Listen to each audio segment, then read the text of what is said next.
This episode is brought to you by Indeed. When your computer breaks, you don't wait for it to magically start working again. You fix the problem. So why wait to hire the people your company desperately needs? Use Indeed's sponsored jobs to hire top talent fast. And even better, you only pay for results. There's no need to wait. Speed up your hiring with a $75 sponsored job credit at Indeed.com/podcast. Terms and conditions apply.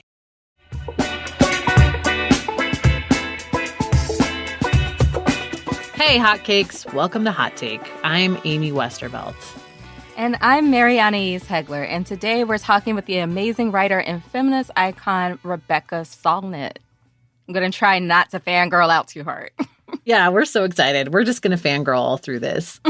Rebecca, of course, is an amazing writer. She's written a bazillion books and essays that have made her seriously an icon. She writes and thinks a lot about the intersections of gender, feminism, climate, disaster response, COVID, and how we're all constantly screwed over by toxic masculinity. So without further ado, I think it's time. It's time to talk about climate.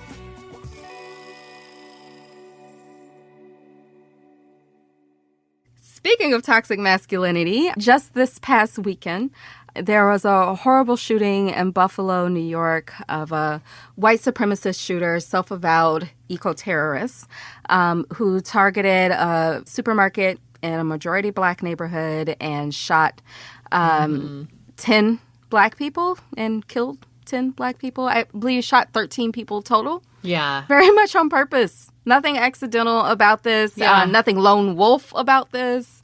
And he Right. cites the Great Replacement theory, which we were talking about on the show just a couple of weeks ago, R.E. Tucker Carlson.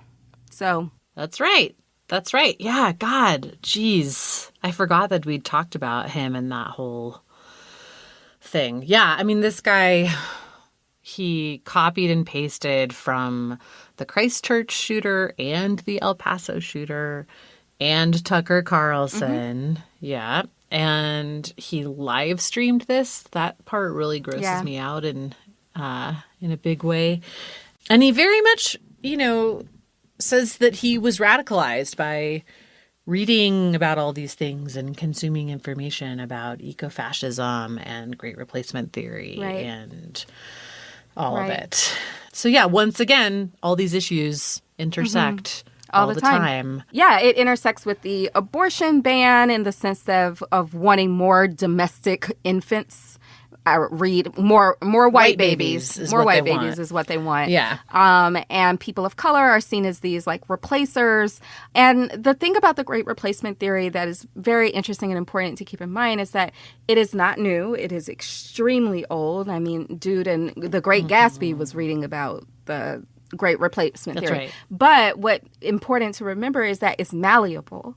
So while the Great Replacement theory, is old, it evolves with the times, right? So like the Great Replacement theory of the 1920s or the Great Replacement theory of the Nazi Party is not exactly the same as the Great Replacement theory of today. So it's morphed to include climate change. Now it's also like, because the Nazis were big environmentalists. I don't think people realize this, right? They were. Yeah, I mean, the Nazis, and then even like in the 70s when there were things like the population bomb theory and all of that, and people were like worried about overpopulation, it like manifested in this way too of like needing to hoard resources and because whenever people start talking about overpopulation, like you need to start paying attention because they almost always mean specific people who are overpopulating. It's never white people who are overpopulating, even though those are the ones who went and invaded other people. God damn it! So like, Yep. It's just like it's a very insidious and dangerous theory. And it's also super intoxicating because at the same time that it's malleable and it's time tested, it's also extremely simple. And it's so intoxicating to scapegoat someone else for your problems. And I think that's why it's so potent. Well, and I think the way that Tucker Carlson talks about it is like, it's something worth paying attention to. Ugh. that makes me sick. Just but it's saying true. it. But it's true. The way he talks about it is like, he very much is like, it's not about race. It's like, if, you know, I have a vote and this immigrant that's coming in has a vote, then like their vote cancels out my vote. That's how he talks about it. So that whole sort of mindset is like, anyone coming to this country is taking from me. It's very like, I don't know, it's very much like a sort of scarcity, competition for resources mindset that lends itself to ecofascism. Right. So yeah. And for folks who like may not quite see how this is connected to climate change, I just want to take a second to make that very clear. So the scarcity idea is that we have limited resources, and if we're going to have limited resources, then goddamn it, they're going to be used for white people. And I think that was always kind of part of Great Replacement theory, but climate change makes that very, very real, because there is a resource scarcity that is happening and is going to continue to worsen because of climate change, right? Like we're going to have, like the food system is going to suffer. The energy system is going to suffer because we've gotten to this dire point with climate change. Like that's just real. That's right. And there are going to be like more and more mass migrations driven by both famine and drought and extreme weather events. And the slipping, I mean, the literal loss of land into the sea. There's like going to be less livable land that people can be on, either because of extreme heat or because of sea level rise. So so all of that is going to drive a ton of migration. It's going to push more and more people into less and less space. And at the same time, we're going to have less water and less food. So yeah, that's a recipe for disaster when you throw ecofascism on top. And so, you know, the other thing I think about in terms of ecofascism is the waves of violence after Hurricane Katrina. You know, I think a lot of people still think that a lot of the violence after Katrina was perpetuated, you know, by poor Black people or just by Black people in general after. Because that was like the media narrative. Like it's been debunked time and time again, but I think a lot of people still think that.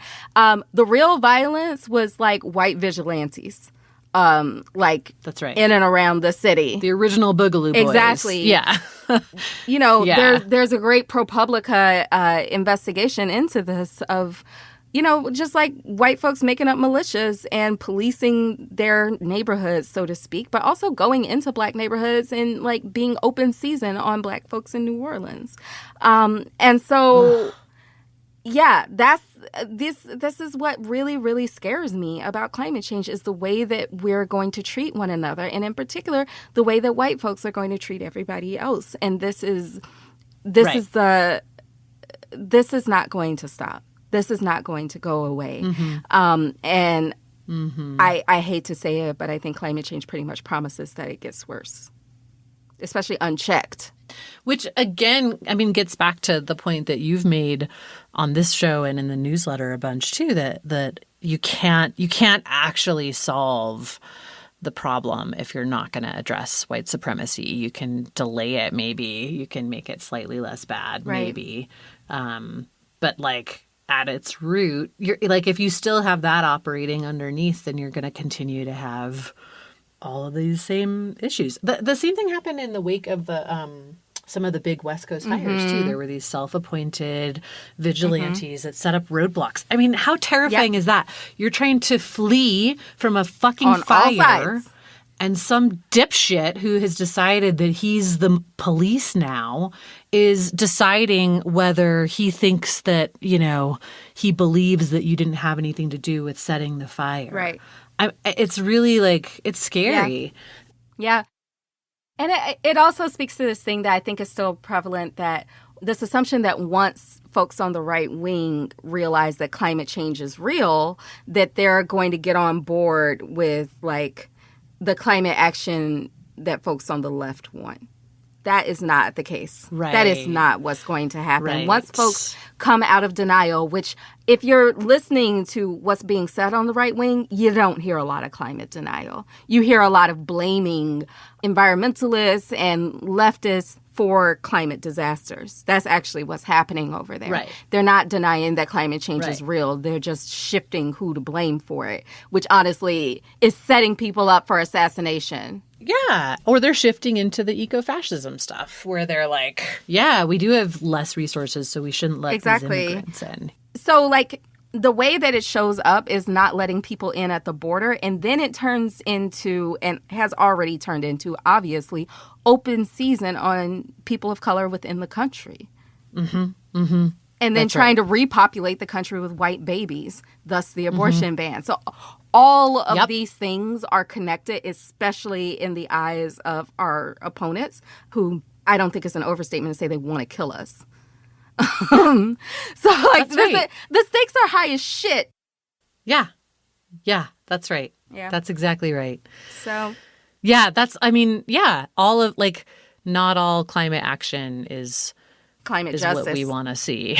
Yeah. Right? Not all climate action is climate justice. Yeah, that's right. There was that great story that came out a couple of years ago, too, where I can't remember the name of the writer, but he was talking about climate feudalism, the idea that actually the most likely outcome, if things kind of continue as they have been, is that there will be, some people who subjugate the vast majority of other people. Mm-hmm. Yeah.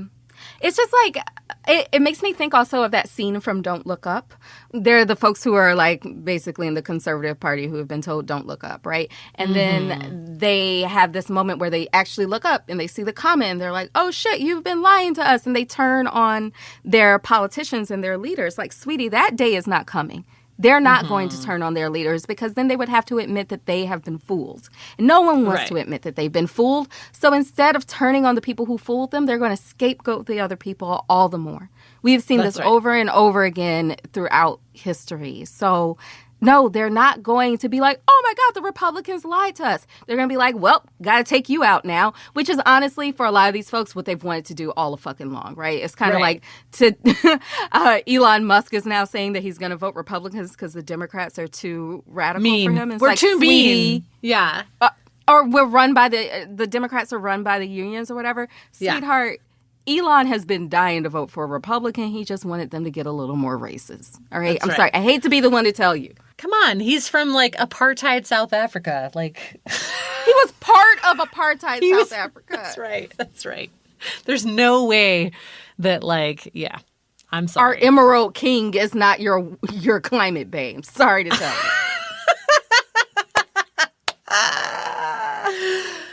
Oh, man. So we'll be talking about this more in our newsletter, which you should definitely sign up for if you're not already. You can sign up at hottakepod.com. Comes out every Sunday. And yeah, I like to say it's good content in there. Yeah. Yeah, definitely. Yeah. Definitely. Okay, now time to talk to Rebecca.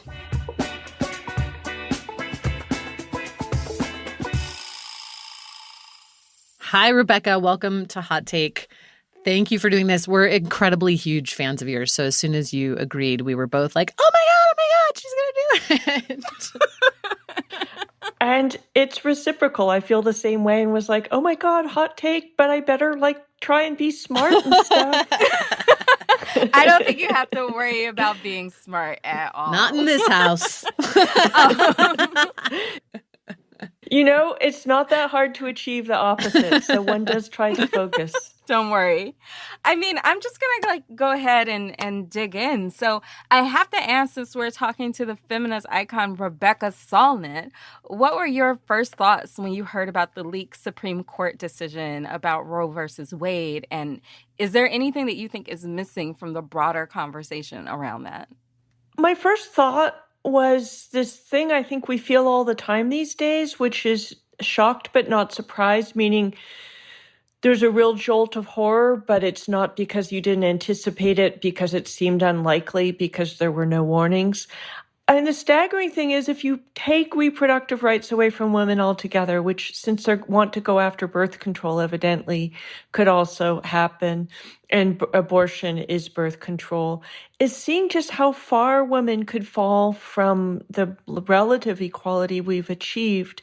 And I was thinking, getting ready for this podcast, that there's a lot of ways we talk about women and climate, about how women look at the issue differently, about the vulnerability of women in climate chaos.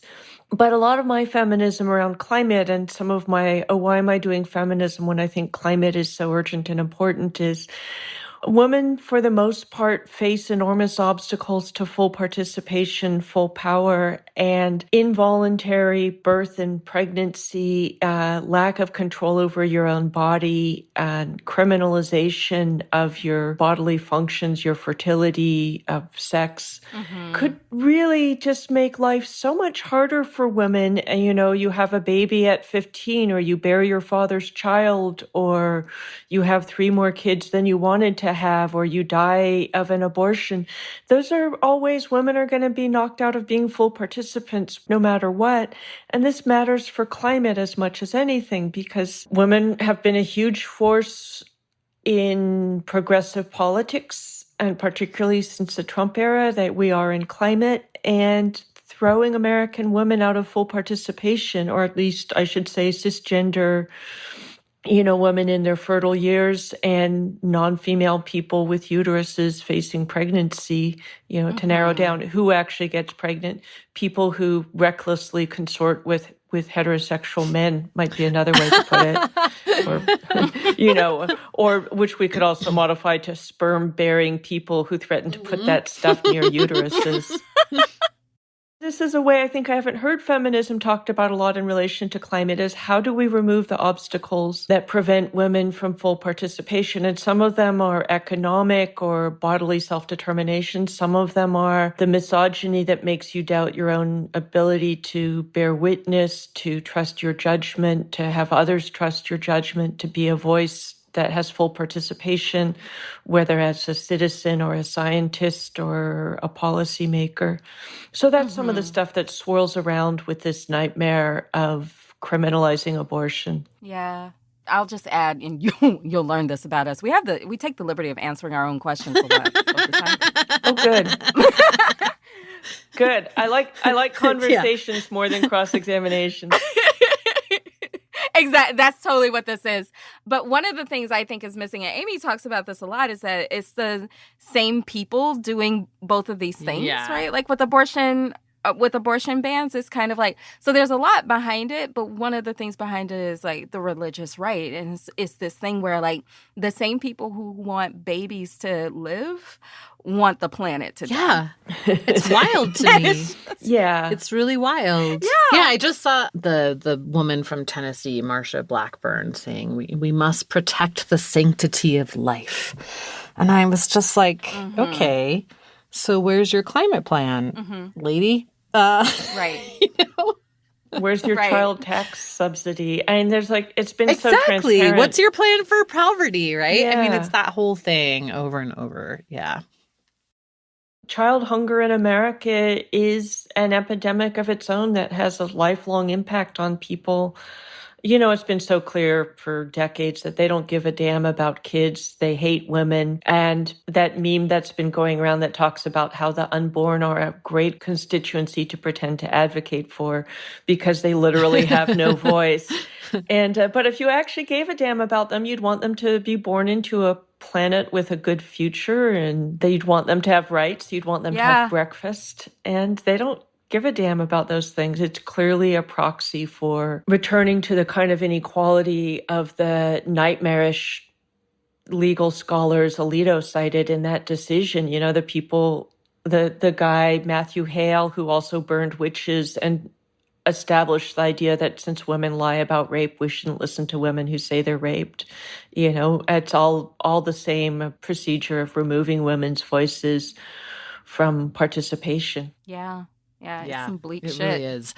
Okay, so I know you have been writing and thinking about climate for a long time, Rebecca, and about feminism, and then about feminism and climate at the same time. So I've been seeing more and more from you, especially in The Guardian and other places on the climate front specifically. And I wonder if there's anything that spurred some of the more recent writing on climate. Was there anything that kind of drove you to focus more attention on writing about climate in recent years? There was a period a while ago when I would do what I think a lot of people are doing, which was saying climate is very important. So is this other thing that I'm paying attention to right now. So kind of give it lip service, but not really pay real attention. And I have been writing about climate for a long time. And since early in the 2000s, when I was writing for Orion magazine, and my pieces for The Guardian go back at least several years. I was telling some former Sunrise Movement activists that since I was protesting for the rainforests in the late 80s, I was doing climate action before there was a climate movement in some sense. But I have been trying to step it up because I've been convinced for a while that it is the crisis of our time. And it's not an intellectual change, but just the sense of urgency as a moral clarion call and an emotional commitment has gotten stronger. But I think I face the problem a lot of people do, which is, what is my contribution? What do I have to say? As I was saying to you all over email, feminism is about the easiest thing I've ever written about. It's like being demonically possessed, although maybe we shouldn't put that on the tape. Just in that, like, something happens and it would be harder to not write the essay than to write it. And feminism is about our bodies. It's about my own identity, about people I know and love, about how we relate to each other every day, about whether I have the right to speak, whether people listen and believe me and think I am a full human being, and you too, and all the intersectional permutations of climate starts as very complex atmospheric science and geological eras, and goes into economics and international policy and all this stuff that's very abstract and unwieldy and not easy to master, and nobody has all the pieces. And it is personal in that I have spent weeks in California living under the pall of smoke. I know people who lost their homes. I know somebody in northern New Mexico who's evacuated because of the wildfires there now. But it's not quite the same. And figuring out what there is to say about it and how to say it, I think, is a challenge everybody's faced. Yeah. I'm curious how you've seen the conversation about climate kind of emerge and change over that time too, from kind of being more, the environmental movement to the climate movement. And I guess, have you seen either the way that people write and talk about it or the way the media covers it shift in any kind of interesting ways in recent years?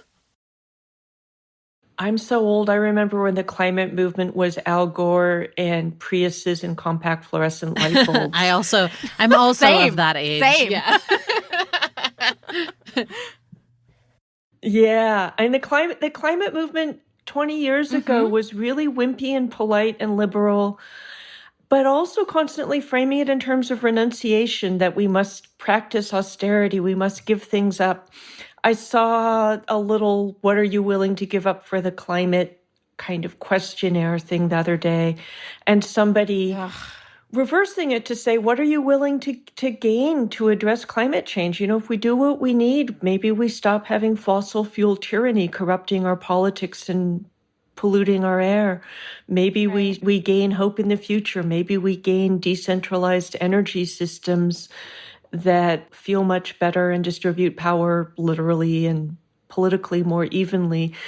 And so I've seen it become a much more radical movement, a much more intersectional movement, addressing that this is about justice, that the production of climate chaos has been by the global north, and particularly by Europe and North America, benefiting hugely from burning all that fossil fuel from the Industrial Revolution onward.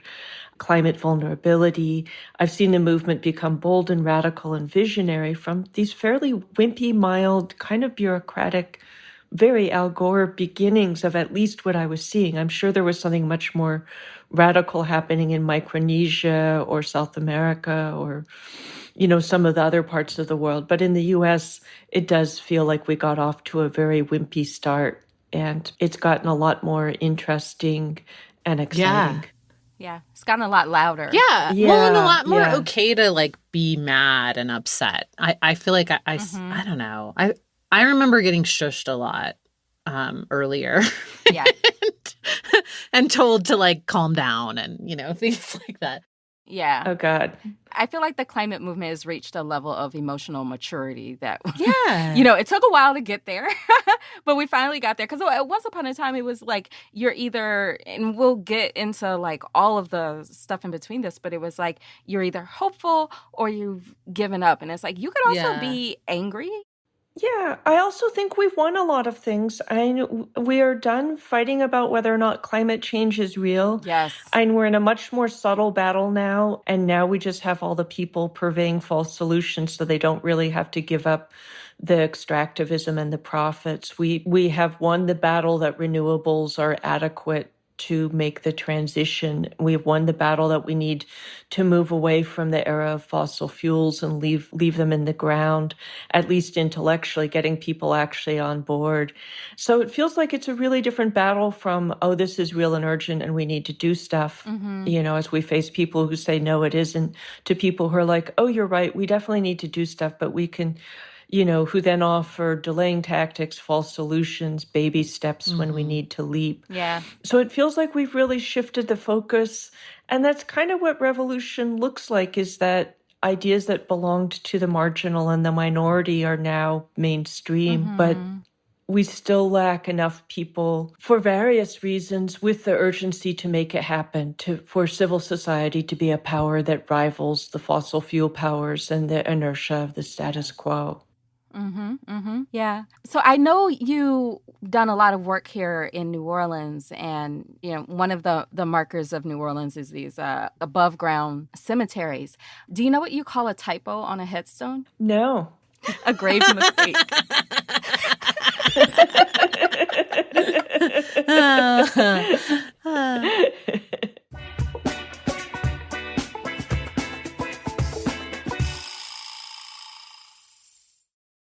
Ryan Reynolds here from Mint Mobile. With the price of just about everything going up, we thought we'd bring our prices down. So to help us, we brought in a reverse auctioneer, which is apparently a thing. Mint Mobile Unlimited Premium Wireless. How to get 30, 30, bit to get 30, bit to get 20, 20, 20, bit to get 20, 20, bit to get 15, 15, 15, 15, just $15 a month? Sold! Give it a try at mintmobile.com/switch. Upfront payment of $45 for 3-month plan, equivalent to $15 per month required. New customer offer for first 3 months only. Speed slow after 35 gigabytes if network's busy. Taxes and fees extra. See mintmobile.com. Hey, Fidelity. How can I remember to invest every month? With the Fidelity app, you can choose a schedule and set up recurring investments in stocks and ETFs. Oh, that sounds easier than I thought. You got this. Yeah, I do. Now, where did I put my keys? You will find them where you left them. Investing involves risk, including risk of loss. Fidelity Brokerage Services, LLC, member NYSE, SIPC.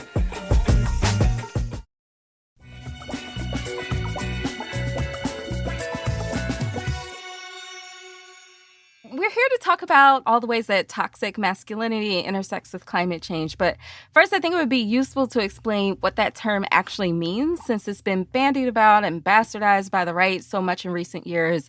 Rebecca, since you've written so much about it, how would you explain toxic masculinity to a newbie? I'm not sure I love the phrase, which might suggest, toxic is kind of a buzzword, and it may suggest that masculinity itself is inherently a problem rather than patriarchy.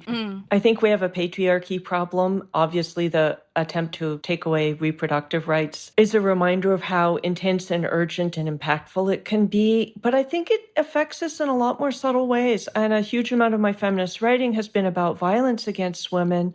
But I think that violence is, to some degree, always against women's voices, against the voice that sets its own boundaries, around the voice that is believed, that has the right to participate, that is not intimidated or silenced.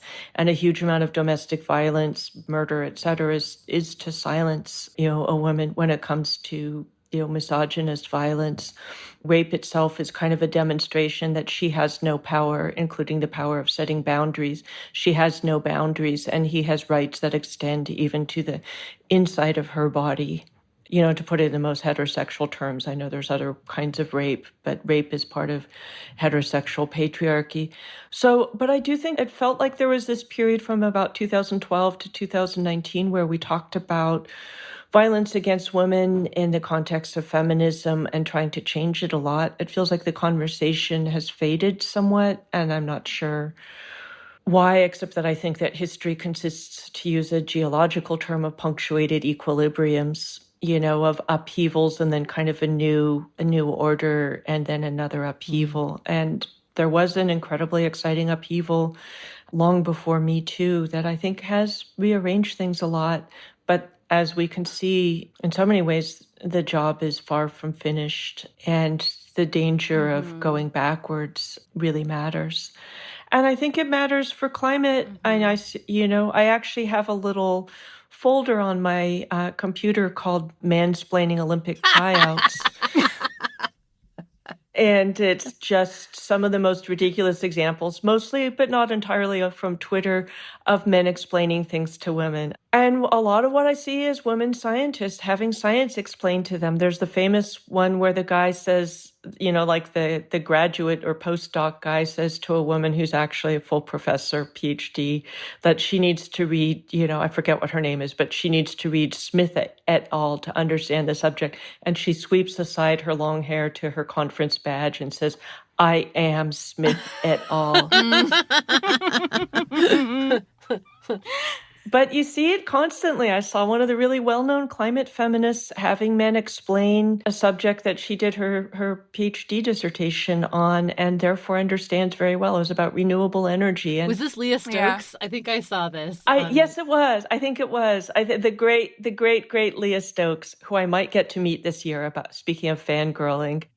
So you see this as ways in which women are not allowed to be full participants, in that they're not treated as competent, not treated as credible. And this is kind of what happens in Men Explain Things as an essay. And the thing that happened that kind of shocked me, I started out writing an essay literally about men explaining things in patronizing ways, when the subject is something the woman they're explaining to knows better than they do. And of course, the example I started out with was a guy explaining the very important book I should read that turned out I had written. What shocked me when I wrote that essay all in one sitting at my friend Marina's behest one spring morning in 2008 is that I very quickly segued to a woman not being believed when she said somebody was trying to kill her. A nuclear physicist at Livermore Labs actually laughing about a neighbor of his running out of the house naked in the middle of the night, screaming that her husband was trying to kill her. And this was one of my incipient young feminism moments. I was in my early 20s, and I said, "How do you know he wasn't trying to kill her?" And he laughed and just made it clear that he found that upper middle class neighbors in a wealthy scientific community could include women who were so crazy you shouldn't believe what they said, but couldn't include men who tried to kill their wives, that he found her categorically incredible, because men are reliable and trustworthy and women are not. And so there's a slippery slope from, like, you don't know what you're talking about at the dinner table, to you're not qualified to be a doctor or a professor. And I hear this particularly from Black women scientists and doctors, a woman, when somebody's like, "Is there a doctor on this plane for an emergency?" being told, you can't possibly be a doctor. So credibility is a huge part of our equipment to be able to be participants. And we don't have equal credibility, equal audibility, equal consequence when we speak. And that is a huge and not trivial part of the struggle to be full participants in anything, our personal lives, our professional lives, and in the climate struggle. I have to say, I've always wondered, has any man ever explained men explain things to you? You have to ask. not only have I been subjected to 100 million nervous jokes, usually the same ones over and over from men because it makes them uncomfortable, but I've had other men directly or indirectly explain that I misunderstood the guy who was trying to explain my own book to me. Wow. And it's like, I was in the room and you weren't, so maybe I understand exactly what was happening better than you. I've had people just say mansplaining doesn't happen because women over-explain things too, essentially that I'm misunderstanding what's happening, which is essentially men saying, I can't trust all the women who say that this happens to them constantly. I can't trust the evidence because there's a lot of research that corroborates the credibility gap. Wow. I got a hilarious letter once from a man who said that he had never talked down to a woman in his life. And I was clearly just confused and full of resentments and needed to change my life according to his instructions. Wow. Did you do it? I call those things specimens. So good. So good. Classic.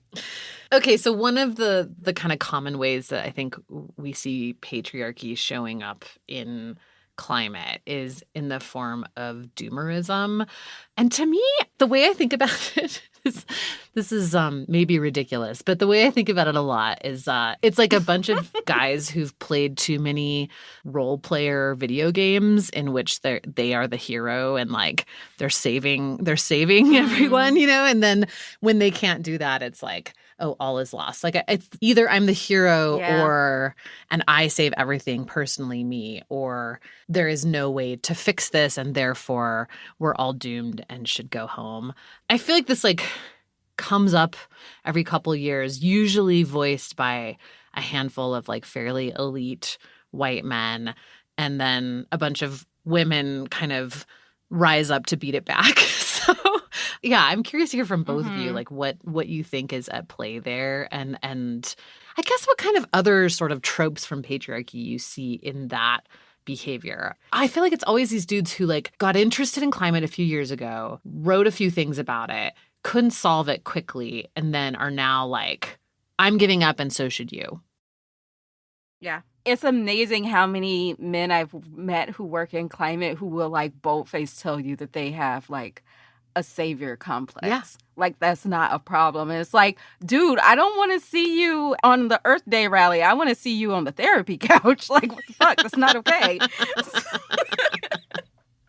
There is definitely a category of guys out there who are absolutely convinced that their solution, that I'm completely convinced are the problem. And of course, one of the first things that comes to mind is a brilliant essay by Emily Atkins called The Wheel of First-Time Climate Dudes, about these guys who think that because they just started paying attention to climate change, that everybody else is about to benefit from their stunning insights from this thing they just discovered is a problem.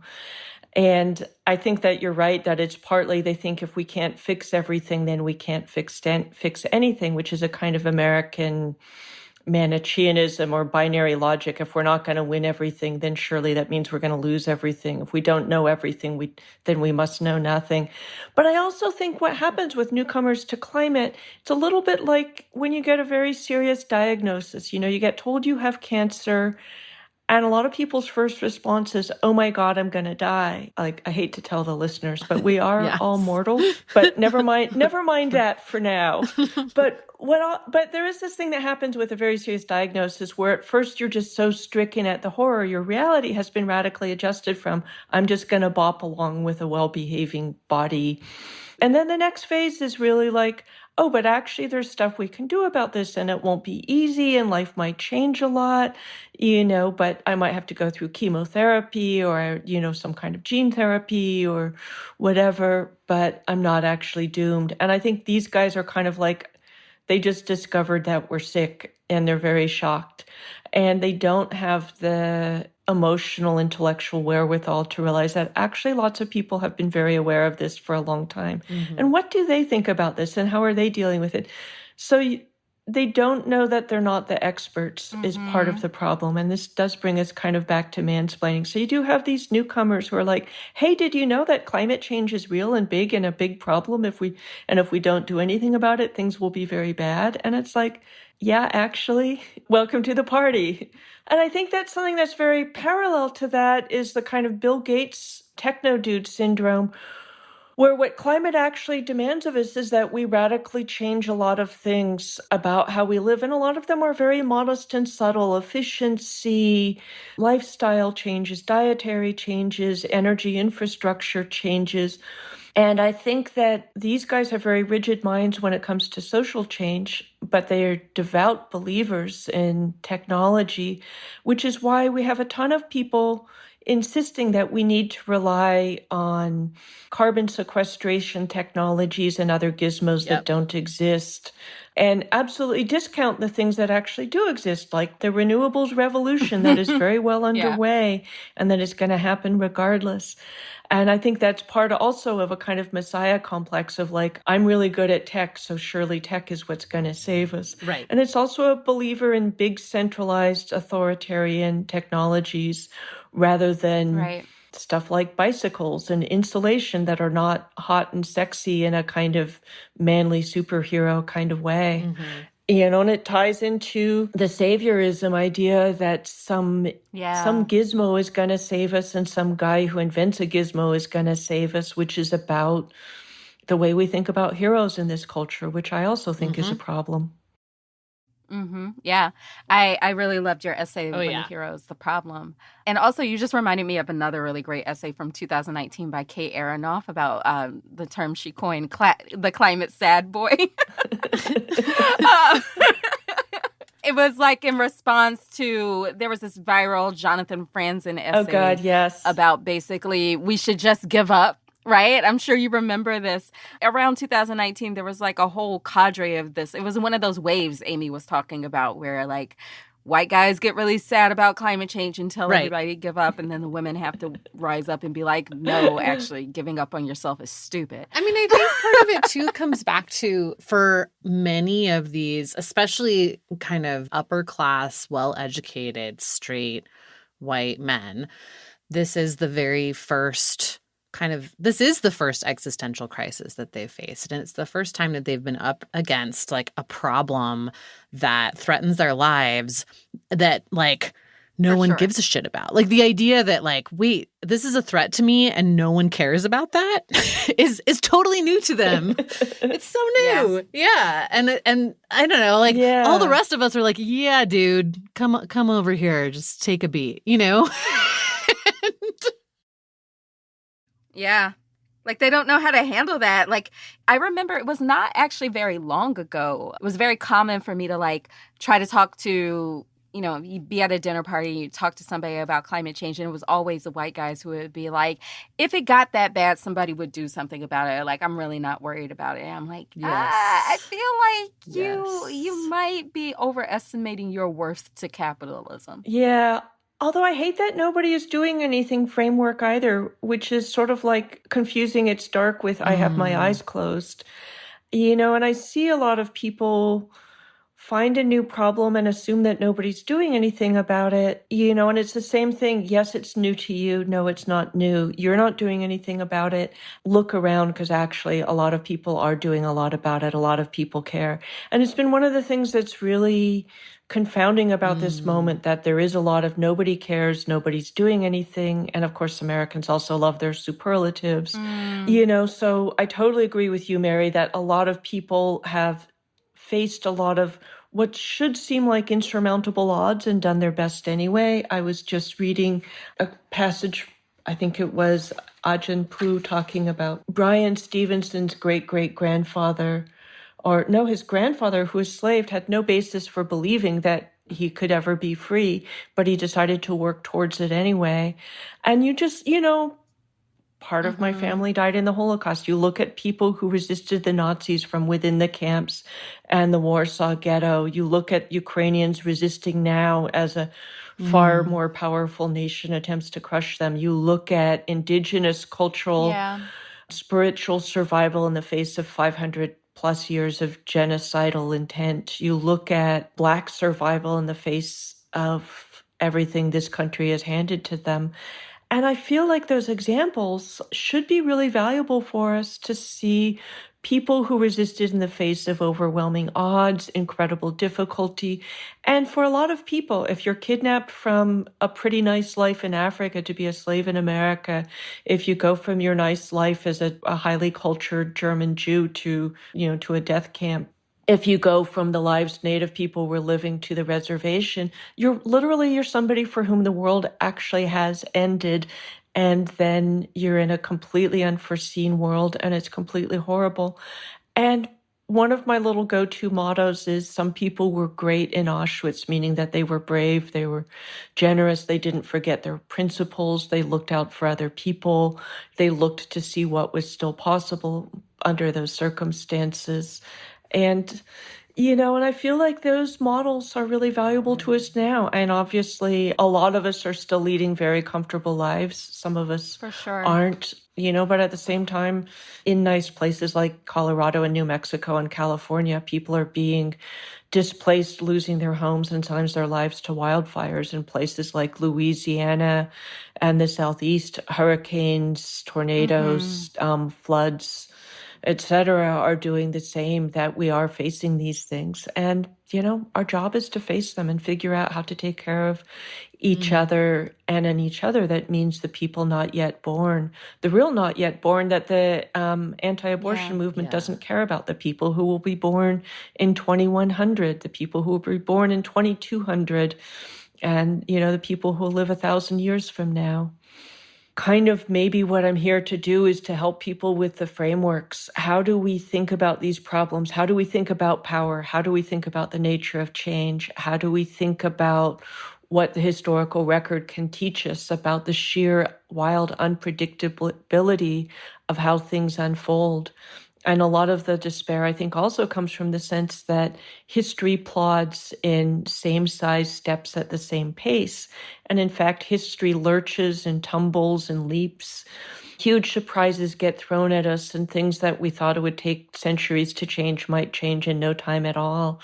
I find the pandemic and the invasion of Ukraine horrible in what they are in themselves, but exciting for climate in that nobody in power can ever say we can't make sweeping changes overnight again. The pandemic hit, we basically stopped all recreational and most business air travel. We shut everything down. We changed how we do everything. And the U.S. government pulled $3 trillion out of thin air to throw at the problem. We should be doing something like that times 10 about climate. And the invasion of Ukraine by the Putin regime changed the shape of the world in dramatic worlds. It changed alliances, priorities. It made the nuclear threat real again in a way it hadn't seemed in a while, maybe because nobody was paying attention. It made people acknowledge the relationship between authoritarianism, tyranny, and fossil fuel. It pushed Europe to recognize its own complicity in funding a hideously corrupt regime by its dependence on Russian gas and begin to change that. All kinds of interesting stuff happened, and it happened suddenly. We're still only 70-something days into that war. And so, the takeaway from something like that is that the world changes suddenly and unpredictably. And one of the formative things for my worldview, I think, is the 1989 collapse of the Eastern European client regimes of the Soviet Union and the 1991 collapse of the Soviet Union. Nobody really saw those things coming, and they surprised the participants themselves when they happened. The world can change suddenly. I really thought that the Cold War was going to last my lifetime and maybe 1,000 years, that the Soviet Union was as permanent as the United States, which is now, 30-something years old, that things were not going to change like that in my lifetime, that the Berlin Wall might stand for decades more. And then it didn't. And then in 1992, the indigenous resistance to the Colombian colonial narrative as a point of not just organizing resistance to the celebration, but reorganizing how we thought about nature, culture, history, and rights in the Americas, which helped prompt the Zapatista uprising, which further changed the nature of revolution and ways we could think about power and leadership and victory and even the language of politics in our time were also really formative for me. And I have seen the world change dramatically and unpredictably, and in a lot of ways beautifully, because of popular power, whether it's indigenous power or civil society power in Eastern Europe. I'm on the board of Oil Change International, and we were a partner with Indigenous Environmental Network in that incredible paper last summer, reminding people that Indigenous leadership is responsible for keeping 25% of the fossil fuel that would have otherwise been extracted in the ground in recent years, that it's become a huge force, which I don't think anybody had anticipated, 30 years ago when the environmental movement was really white, saw the world in nature, culture, binaries, didn't recognize Indigenous land rights and sovereignty with rare exceptions, and there was no climate movement. So part of getting older for me is just seeing these changes pile up and the world changing, often incrementally and by degrees, but incredibly dramatically if you have what I think of as a historical imagination to see long-term change. Although lately I just say I feel like I'm a turtle at a party full of mayflies, or a tortoise, like a desert tortoise who lives 140 years hanging out with creatures who live for hours or days. And just in terms of how people imagine change, like if we haven't had a victory this week, then we never win. Right. Yeah. But speaking of looking for the folks who are helping, Rebecca, can you tell us more about your project with Thelma Young Ludanapua? Yeah. I don't even know how Thelma and I got into conversation, since she's in Fiji and I'm here in San Francisco. But we realized that we had a lot in common in how we saw the world, in our hopefulness, our interest in envisioning, an imagination as a superpower, and in addressing what I think is a huge emotional problem right now and something vital to the climate movement, which is grief, despair, doomism, a sense that it's too late, that there's nothing we can do.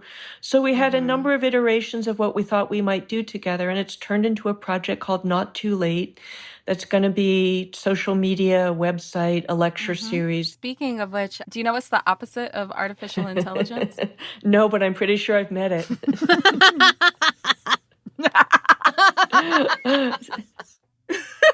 Natural stupidity.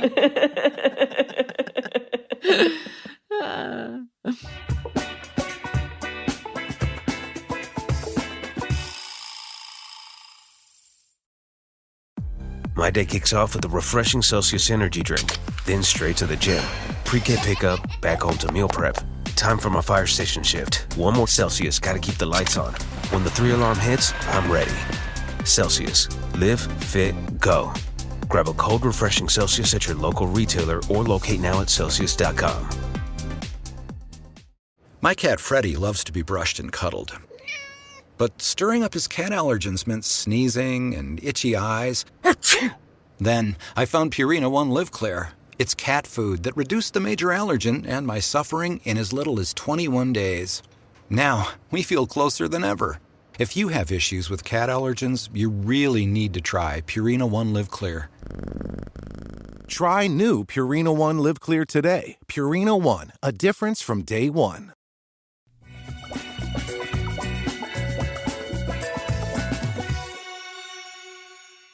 I feel like there's so many ways in which Americans, and, in particular, are inculcated to think of themselves as powerless, to think of power as something exceptional people we call heroes have, and consists either of huge wealth or the capacity to wield terrifying violence. We don't have a lot of celebrations of collective. And I feel in a deeper way, capitalism benefits hugely from the worst and most withered away and reduced version of who human beings are.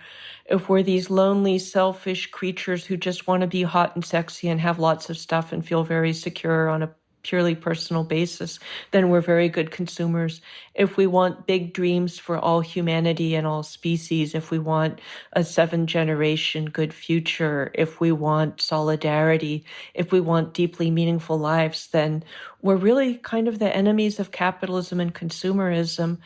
And so part of the work, I think, is reminding people that this is who we really are, which I learned from the work I did for my book, Paradise Built in Hell. This is what really fulfills us. This is what gives our lives meaning.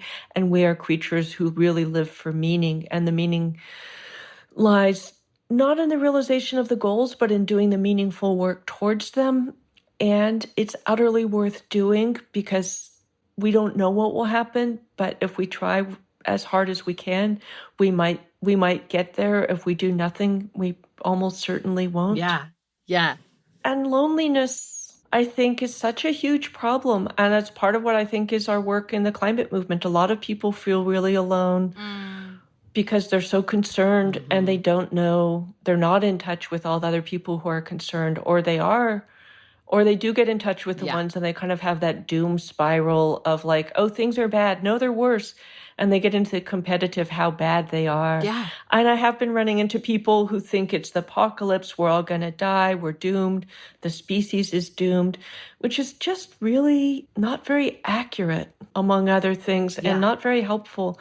It is kind of a surprise to me because I sort of feel like, carrying on the Jesse Jackson mandate, keep hope alive. And I'm always surprised by people who think their job is to make everyone feel worse. Yeah. And, if we did not have a left who thought it was their job to say that everything's fucked up and we're doomed and it sucks and nobody cares and there's nothing we can do and nobody's really trying anyway, maybe I wouldn't be the hope lady. I'm counterbalancing stuff that's happening. And in a much more serious way, a lot of people on the left feel like it's their job to tell you the bad news, that the system is corrupt, it's not working, it's causing horrific suffering. And all those things are absolutely true. And I do those things sometimes myself. But when I feel they're adequately represented, there's also another story to be told that, yes, the establishment is doing these terrible things. And these super cool people over here are doing something that's incredibly hopeful and encouraging. And they're actually building power and possibility, and you should join them. So I feel like a huge amount of the work is changing the stories, finding the people with the stories, shifting who gets to tell the story, speaking of the white guy and the pie, and just facing the fact that it's an imagination problem. We have the people who can't imagine that we're in a radically transforming situation, that stability and the status quo are not options because everything is changing dramatically. But I think we also have a lot of people who don't imagine we can win, don't recognize that what the climate demands of us is that we make the world better in a lot of ways around power distribution and energy systems. And I love Adrienne Marie Brown's all organizing as science fiction, because you're essentially trying to create something you've imagined that doesn't yet exist in the world, and embracing the full imaginative possibility of that. What do you want the world to look like? What would it take to get there? Who's already doing that work?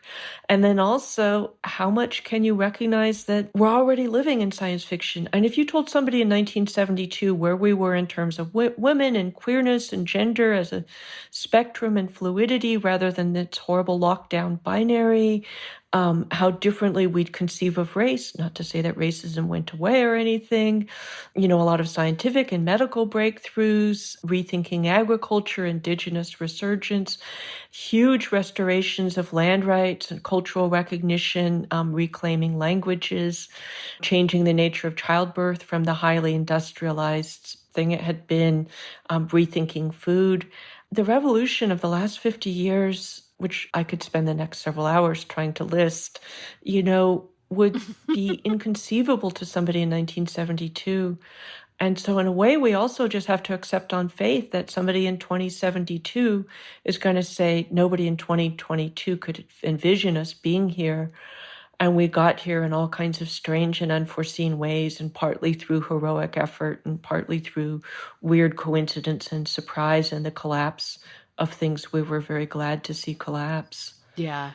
Yeah. So the storytelling is such a piece of the job right now. Exactly. Yeah. I feel like we talked about this a little bit before, but there is this thing that crops up in climate conversations a lot, both with respect to kind of policing how people react to climate and the types of solutions that we come up with, where things that are sort of coded as feminine are are treated as less than in a lot of ways. Like if you have an emotional response or you're angry or whatever, it's like you're being hysterical. Or if you are, suggesting a sort of radical communitarianism, that's a silly and naive idea, So I'm curious if you've seen that too, and how you think those kinds of ideas really sort of I don't know, warp how we deal with the problem or how we see it and how we talk about it.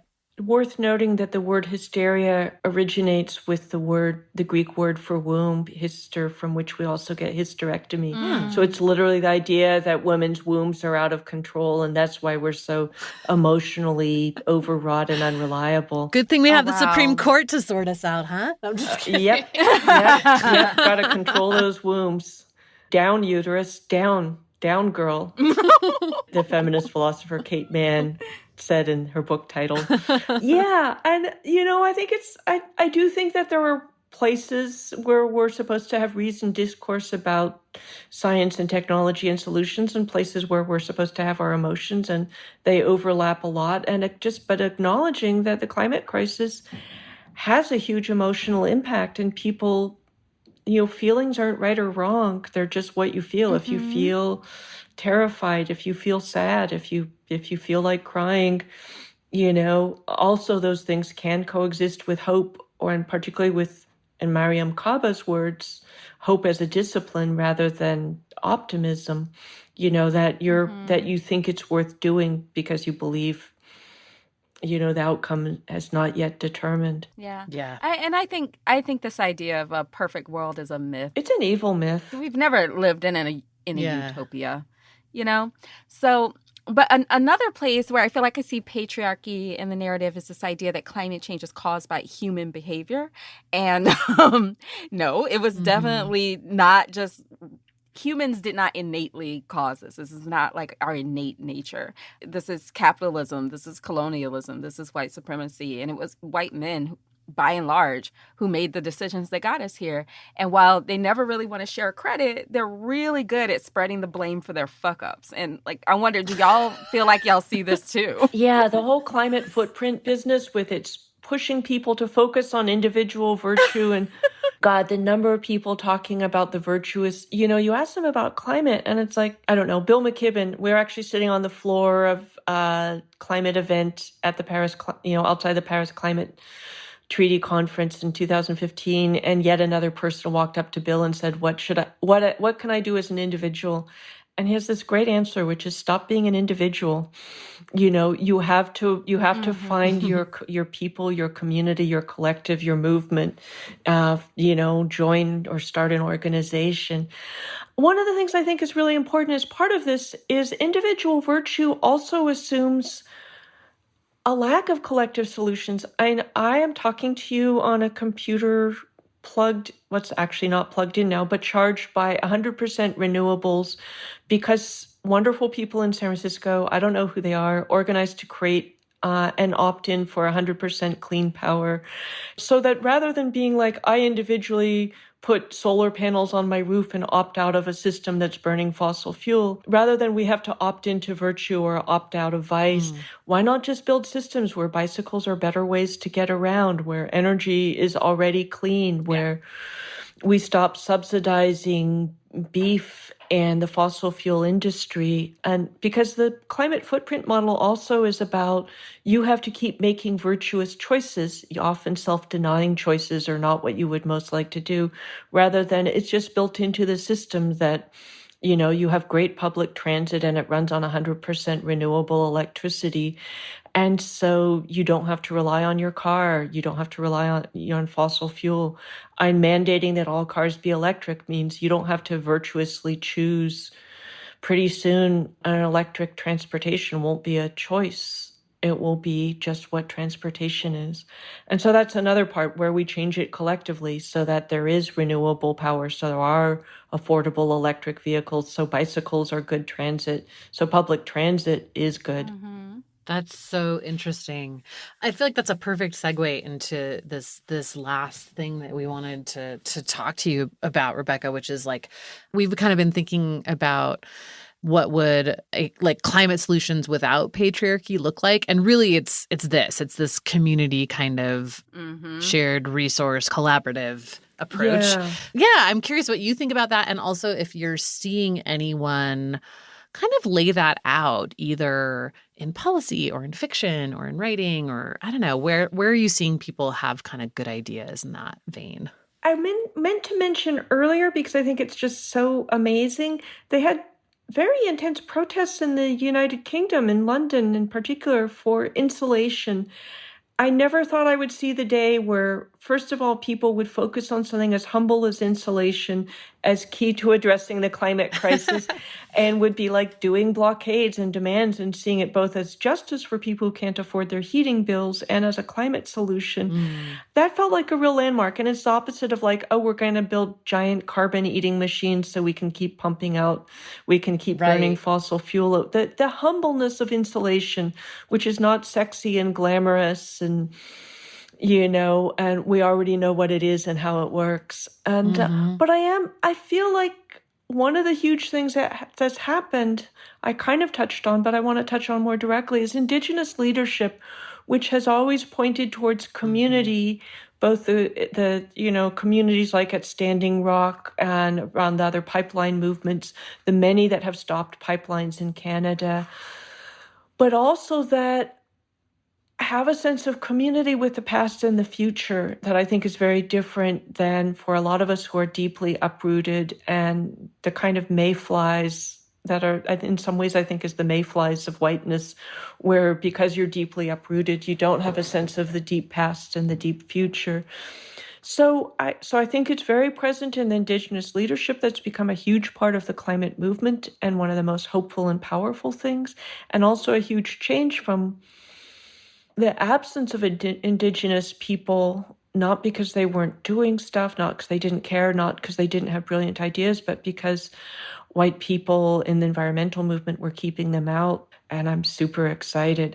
So I see just so many kind of new maps of how do we build relationship? How do we build solidarity? What does this moment demand of us? And so people need to keep innovating, but there's also a lot of cool stuff that's already there. Yeah. I mean, I think to say that we need more community is not to say that community doesn't exist anywhere. Absolutely. Yeah, we need more of it, and we have great models we can look to see where it exists, how it succeeds, how people deal with conflicts and differences within it. Yeah. I have to say, I feel like I am learning so much about that living in New Orleans now. Yes. I talk to Amy a lot while I'm walking around the city, and she's always like, oh my God, everybody's just like saying hello. It's lovely. I get like secondhand community because it's like I'm talking to Mary and I hear people, and I hear her being like, oh hi, yeah, I'm doing good, and then she like keeps walking. It's just very cute. It's very cool. It's honestly my favorite thing about living in the city. And like, you know, I'm a Southerner, like from Alabama, Mississippi, but there's something different about New Orleans. There's something about like the word neighbor means something very different in this city than I've seen anywhere else. And like, I've never seen a city as well loved as New Orleans is. And you know, I got here about 6 weeks before Hurricane Ida, and the way that the city like banded together, the way that people looked out for one another, the way that like, you know, I went walking that afternoon before when it became clear that we were going to have to leave when we were expecting a Category 3, and the way that like instead of people asking how you doing, people started asking, are you ready? Oh wow. Total strangers. Wow. Complete strangers. And they would like stop and wait for the actual answer. And it's like, that is what I think we need more of as we build, as we, you know, as climate change increases, right? Like maybe the answers they're definitely not at the individual level. Maybe they're not so much at the government or federal level. And I mean, we need some of those answers, but how many answers are at the community level? And what can we build there? I don't know. I feel like community is how we survive and how we address this issue. You know, it's like sort of how we figure out solutions, but also like how we deal with all the shit that is going to happen. Exactly. You know? Exactly. Yeah. No, I got drawn into New Orleans after Hurricane Katrina. I just published a piece about incredible civil society, pro-social organizing that happens in the wake of disasters. It turned into my book, A Paradise Built in Hell. And part of what drew me into New Orleans was the horror of what happened in Katrina, which was about racism and poverty and distrust by the white people in power of the poor Black people of New Orleans. But then I found a whole other layer of what was wonderful about New Orleans and kind of fell in love with the place. And as somebody who did a lot of journalism and ultimately one book partly about New Orleans, A Paradise Built in Hell, and then with Rebecca Snedeker and a bunch of native New Orleanians, our Atlas of New Orleans, Unfathomable City, I just learned so much. And what I started to say to people after Katrina who didn't understand kind of what the fuss was about, huge numbers of people having had to leave the city indefinitely, was people in New Orleans just lost things that most of us lost generations ago. They lost this deeply woven into the fabric of the community horizontally with neighborly relations like you described, and often deeply woven into the past with, I'm in the house my great-grandmother was born in. I'm practicing something that's been practiced here for 200 years. And the social aid and pleasure clubs, which are mostly known for the second line parades that are so wonderful, are also this entirely amazing phenomenon where I'd say to people about them and the Freedmen's Associations they came out of, what if your insurance policy and your bowling league were the same thing? What if we banded together to take care of each other? Because the social aid and pleasure clubs are almost the last surviving relic of these sororital and fraternal organizations that were really widespread in the 19th century. And the Elks, the Rotary Club, and things like that are some of the last relics. The Odd Fellows were big in the American West. The Masons were the really weird version. But where people belonged to fraternal societies, paid dues, that were a kind of insurance. If if you died, your widow and kids might be looked after. It was burial insurance. It was disability insurance. But it was built on love and relationship rather than giving money to people with actuarial tables. And it was a huge part of people being connected. And so, I love New Orleans because people have this stuff that we mostly don't have in other parts of America, totally not in suburbs. And I think a lot of the racism for the Trump voters and stuff was hating imaginary people, hating immigrants, those terrifying Mexican rapists who were entirely imaginary, and because you weren't dealing, and obviously people like white racists in the South deal with Black people, but there is a kind of resegregation of the U.S. where you're not dealing with people who aren't like you very much. And you're encouraged to believe that they're hostile or dangerous and you don't want to deal with them. And that's part of the withdrawal from public space. That is the withdrawal from having a robust civil society and from people's enthusiasm for things like public transit. And so this is, I think, one of the complicated things is that on the one hand, we have guys who just want giant technological fixes. And on the other hand, we need to have a discourse in which talking about places where people say hello to their neighbors and have parties in the streets, and protesting for insulation for elderly people is going to be actually part of the climate solution. And also, a lot of the times when New Orleans is thought about in terms of climate change, it's always thought about as this poor victim. It's not going to last. It's not going to be there much longer. And poor New Orleans. And there's so much fossil fuel money down here. So it's thought of as a victim in that way. But I think New Orleans actually has so much to teach the climate movement. Having been on the front lines for so long, having just it's been a perilous city ever since, it was, quote, settled or whatever. But it's just such a beautiful culture and it has so much to teach about sustainability. And I'm thinking about what you were saying earlier. A lot of times when there is a storm, especially with Ida, there's always this question of well, why did they stay? They knew the storm was coming. Why did they stay? And it's these are the same people whose eyes will light up when you tell them you live in New Orleans and they'll be like, oh, I love New Orleans. It's actually, you love the French Quarter. Those people who stayed, those people who stayed during the storm, those are the people who love New Orleans. Those are the people who make New Orleans what it really is. And when you really love a place, it is difficult to leave Absolutely. Absolutely. And I met somebody who left New Orleans after Hurricane Katrina and moved to Seattle, and then he moved back. It was actually a stranger, a Black guy, who talked to me in a cafe, and it was very New Orleans that, somebody struck up a conversation in San Francisco. Now, people think cafes are kind of offices without cubicles where you stare at your Apple product. And, right. And I said, why'd you leave Seattle? And he was like, nobody talked to me. And then it was actually another Black guy who told me he had moved his family somewhere in Texas, but he had to move back because nobody knew him. And the sense of the embrace of people knowing you, the sense of like, I knew your grandma, I know your people, of being so connected, which we mostly hear about happening in other parts of the world, mostly places we think of as old, like parts of Europe, that it's so present in New Orleans, which before Katrina was the least mobile urban population in the United States, is kind of amazing. It also reminds me that mobility is one of the fetishes of modernism and technology, whether it's, adventure, vacation travel and business travel, or just moving for work. And New Orleans, I love the idea of you writing something about what New Orleans has to teach us. What it's reminding me right now is something Gary Snyder also said. And Gary Snyder once said, and he's been living on the same land in the Sierra Nevada for 60 years now, is the most radical thing you can do is stay home. And so how to make staying home exciting and rich and rewarding and adventurous, how to overcome the tyranny of the quantifiable of like, I went to Burma and I went to Singapore and I went skiing here and I went shopping there, to I know everybody on this block and I belong to 6 organizations and I get to, my daughter was the queen of Zulu in 1974 or whatever, how to feel really rich and find incredible adventure in where you are. I love that.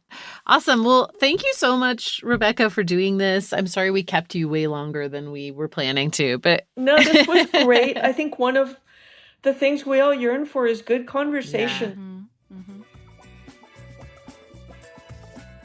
Hot Take is a Crooked Media production. It's produced by Ray Pang and mixed and edited by Jules Bradley. Our music is by Vasilis Fotopoulos. Thamali Kodakara is our consulting producer. And our executive producers are Mary Anais Hegler, Michael Martinez, and me, Amy Westervelt. Special thanks to Sandy Gerard, Ari Schwartz, Kyle Seglin, and Charlotte Landis for production support, and to Amelia Montooth for digital support. You can follow the show on Twitter at Real Hot Take, sign up for our newsletter at hottakepod.com, and subscribe to Crooked Media's video channel at youtube.com/crookedmedia.